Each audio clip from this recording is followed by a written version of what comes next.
Hai, Assalamualaikum. Kembali lagi kita dalam subjek sains tingkatan 2 bagi topik bab 9 iaitu haba. Pembelajaran kita pada kali ini, kita akan lihat subtopik 9.4 iaitu hubung kait jenis permukaan objek dengan penyerapan dan pembebasan haba. Bersama saya, Cikgu Siti Nur Azwani binti Amir. Baik, jom kita lihat terlebih dahulu standard pembelajaran.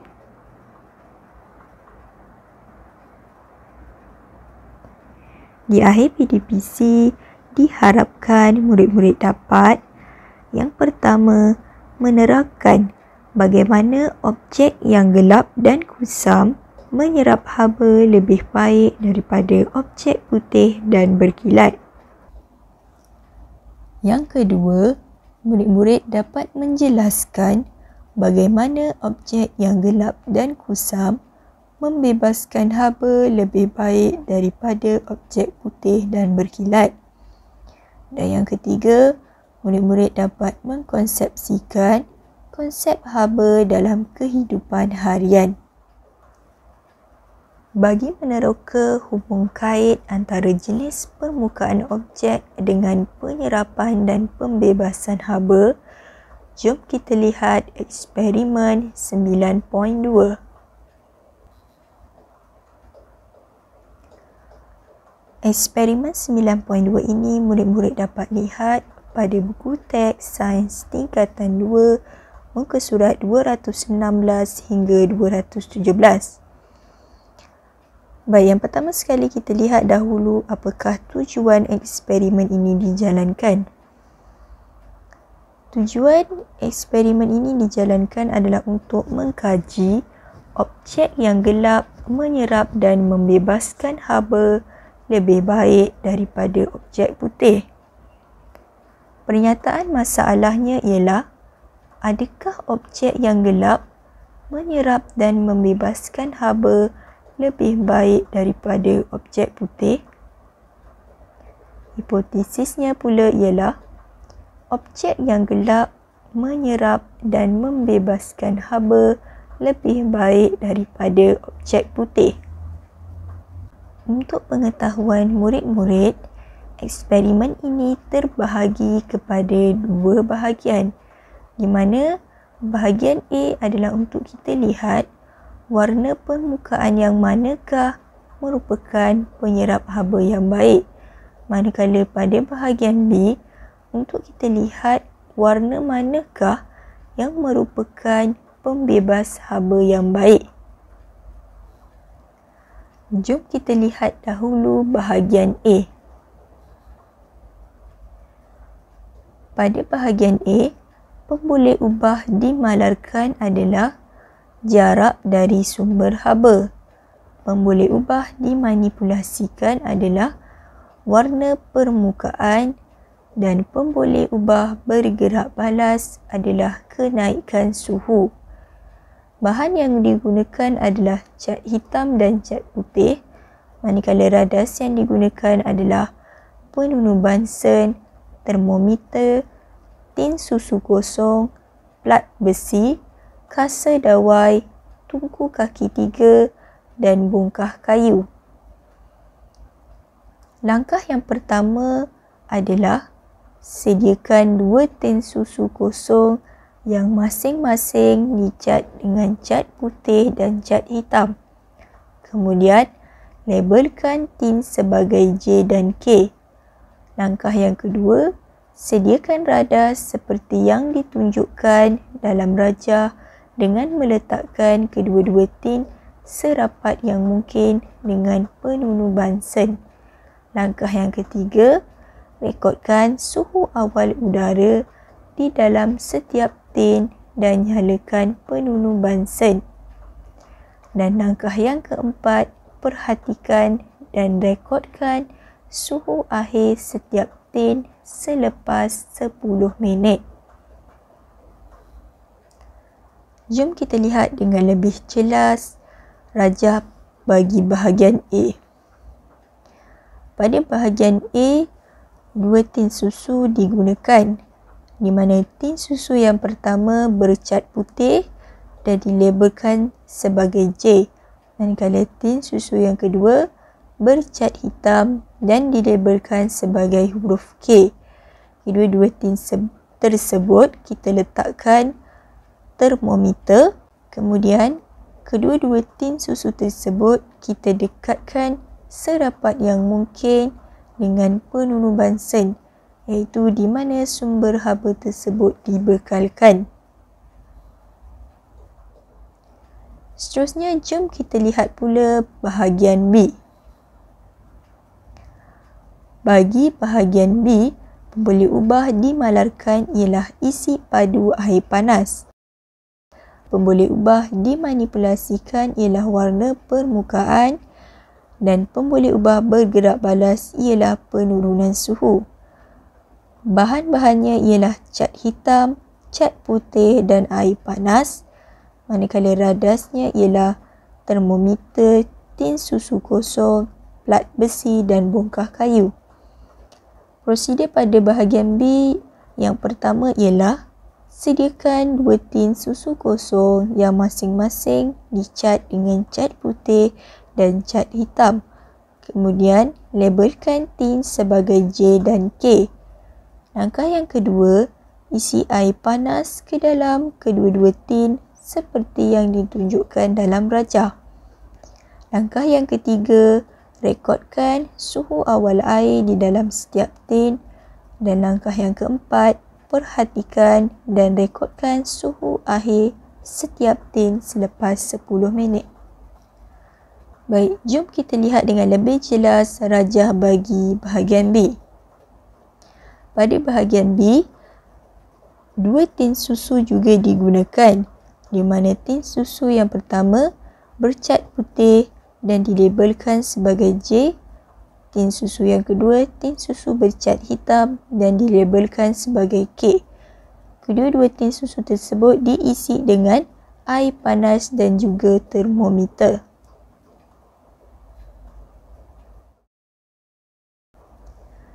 Seterusnya, jom kita lihat pemerhatian daripada eksperimen ini.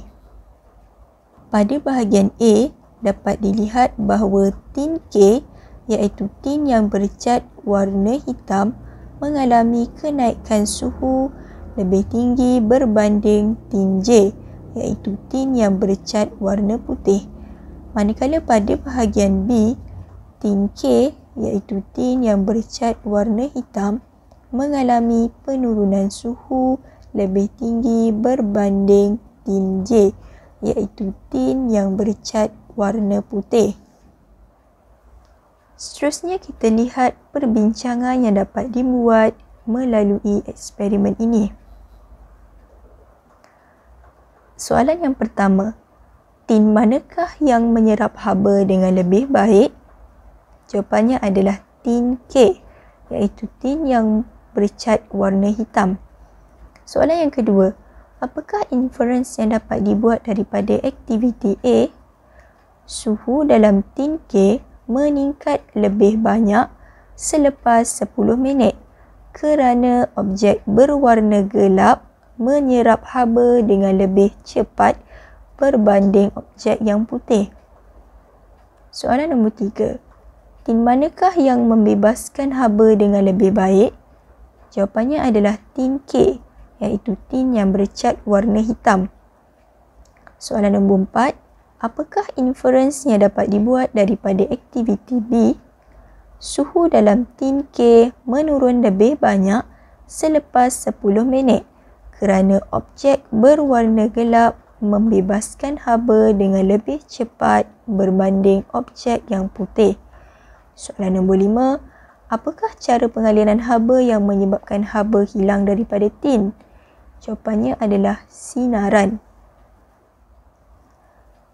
Seterusnya kita lihat kesimpulan yang dapat dibuat melalui eksperimen ini. Kesimpulan daripada eksperimen ini ialah permukaan gelap dan kusam menyerap dan membebaskan haba lebih baik daripada permukaan putih dan berkilat. Sebagai info tambahan, murid-murid perlu tahu apabila suatu objek menyerap haba, suhunya akan meningkat. Manakala apabila suatu objek membebaskan haba, suhunya akan menurun. Terdapat dua faktor yang mempengaruhi penyerapan dan pembebasan haba. Yang pertama, jenis permukaan. Yang kedua, warna permukaan. Baik, bagi video eksperimen ini, murid-murid dapat lihat video ini melalui link yang saya telah berikan, ataupun murid-murid boleh scan QR code yang terdapat pada buku teks Sains Tingkatan 2 muka surat 216.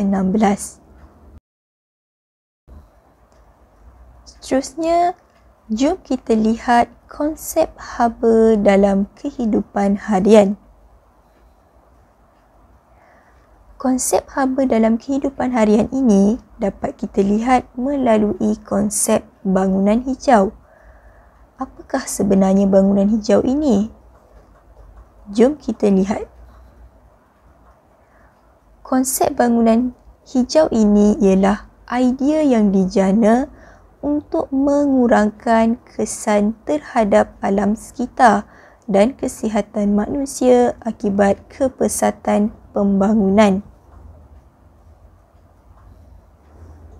Bagaimana pula dengan ciri-ciri bangunan hijau? Antara ciri-ciri bangunan hijau yang pertama adalah mempunyai kecekapan tenaga yang tinggi melalui penggunaan tenaga solar atau penggunaan tenaga yang boleh diperbaharui. Yang kedua, mempunyai sistem pengaliran air, peredaran udara dan pencahayaan yang baik. Dan yang ketiga, penggunaan bahan-bahan kitar semula. Jom kita lihat dengan lebih jelas gambar-gambar bagi ciri-ciri bangunan hijau. Berikut merupakan contoh konsep rumah hijau yang telah dibina, di mana panel suria menggunakan tenaga boleh diperbaharui daripada matahari untuk menjana elektrik. Yang kedua, rumah tersebut mempunyai tingkap yang banyak untuk cahaya semula jadi dan udara segar. Yang ketiga, mempunyai pengumpulan air hujan. Yang keempat, rumah tersebut menghadap selatan supaya tidak menghadap cahaya matahari langsung. Dan yang kelima, terdapat pokok di situ, di mana konsep ini menggunakan persekitaran semula jadi untuk membantu mengekalkan rumah dingin. Berikut pula merupakan contoh kedua yang menggunakan konsep rumah hijau. Terdapat juga tingkap yang banyak untuk cahaya semula jadi dan udara segar. Terdapat bekas untuk pengumpulan air hujan. Terdapat panel suria yang menggunakan tenaga boleh diperbaharui daripada matahari untuk menjana elektrik, dan terdapat rumah yang menghadap selatan supaya tidak menghadap cahaya matahari langsung. Seterusnya kita lihat apakah sebenarnya faedah bangunan hijau ini. Faedah bangunan hijau ini dapat kita lihat melalui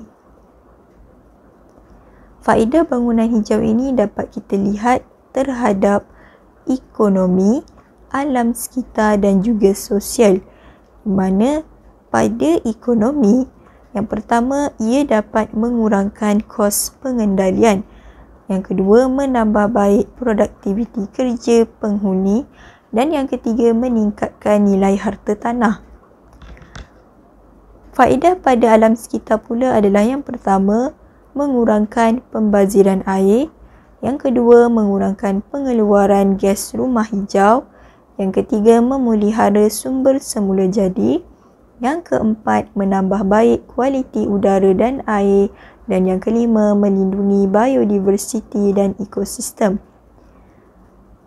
Manakala faedah bagi sosial pula adalah yang pertama, menambah baik kualiti hidup, mengurangkan bebanan pada infrastruktur tempatan, dan yang ketiga, menambah baik kesihatan dan keselesaan penghuni.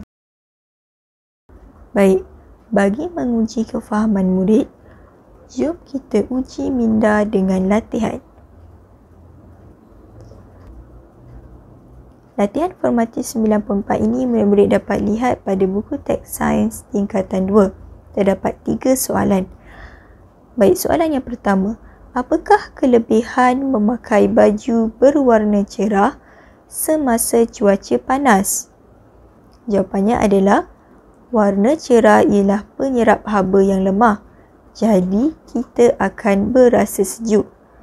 Berbanding kalau kita pakai baju berwarna gelap, semasa cuaca panas, kita akan mudah berasa panas kerana baju yang berwarna gelap merupakan penyerap haba yang baik.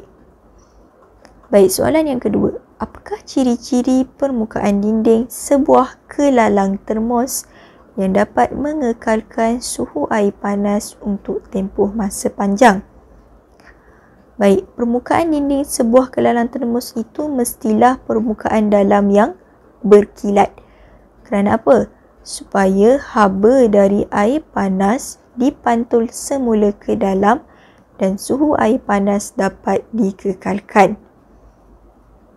Soalan yang ketiga. Nyatakan dua penyerap dan pembebas haba yang baik yang digunakan dalam kehidupan harian. Jadi antara jawapannya adalah bagi penyerap haba, contohnya adalah ejen penyejuk enjin kereta dan pek penyejuk. Manakala bagi pembebas haba, contohnya adalah lilin dan periuk.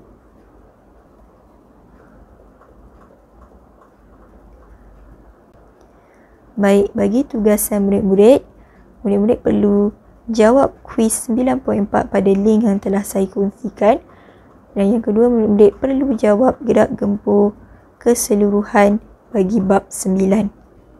Baik, sekian sahaja pembelajaran bagi subtopik 9.4 iaitu hubung kait jenis permukaan objek dengan penyerapan dan pembebasan haba.